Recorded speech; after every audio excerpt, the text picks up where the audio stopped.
என்ன விதத்துல மேடம் அந்த வழக்கு செல்லப்பட்டது? ஏன்னா ஆரம்பத்திலிருந்தே அந்த கீழடி பொருட்களை மைசூருக்கு மாற்றுறதுதான் அந்த மத்திய அரசுடைய முயற்சியா இருந்தது. இந்த 3ஆம் கட்ட அகழாய்வுல கூட கிட்டத்தட்ட அங்க எதுவுமே குறிப்பிடத்தகுந்த பொருட்கள் கிடைக்கவில்லை அப்படிங்கிறதுமே ஒரு பெரிய முயற்சியா இருந்தது.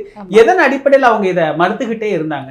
அதாவது குறிப்பா நீங்க வரலாறு எடுத்துக்கிட்டீங்கன்னா, உலக சமூகத்தினுடைய வரலாறுன்னு எடுத்துக்கிட்டோம்னா, நாகரிகங்களுடைய வளர்ச்சி, நாகரிகங்கள் உருவாக்கம், வளர்ச்சி, இந்த வரலாறு இருந்துச்சுன்னா அதை படிக்காமல் விட்டு விட்டு செல்வதற்கு வாய்ப்பே இல்லை. அதாவது உலக வரலாற்றை படிக்கிறவங்கள் அல்லது உலக அரசியலை படிக்கிறவர்கள் இதை பார்க்காமல் விட்டு செல்வதற்கான வாய்ப்பே கிடையாது. அப்படி இருக்கும் பொழுது சிந்துச்சமவெளி நாகரிகம் தான் இங்கு ஒரு திராவிட நாகரிகமாக இங்கு ஆரம்பமானது அப்படிங்கிற விதத்திலையும், இன்னொன்று உங்களுக்கு வந்து இன்னும் ரொம்ப ஒரு 5000-6000 வருடங்களுக்கு கிட்டத்தட்ட அதை ஒட்டிய நாகரிகம், மஞ்சள் நதி நாகரிகம், சைனாவில் இருக்கக்கூடிய நாகரிகம், அதுக்கப்புறம் சுமேரிய நாகரிகம், மெசபடோமியா நாகரிகம், இதெல்லாம் இன்னும் அதையும் கடந்தது. கிட்டத்தட்ட பார்த்தீங்கன்னா 8000-9000 வருடங்கள் இருக்கலாம் முற்பட்ட நாகரிகம் அப்படின்னு சொல்லி வரும்பொழுது அதை ஒட்டி வரக்கூடிய அளவில் நீங்கள் குமரி கண்டம், இந்திய கண்டம் முழுமைக்கும் அதையும் தாண்டி இருக்கக்கூடிய பரப்பளவில் ஒரு நாகரிகம் வளர்ந்திருக்கிறது.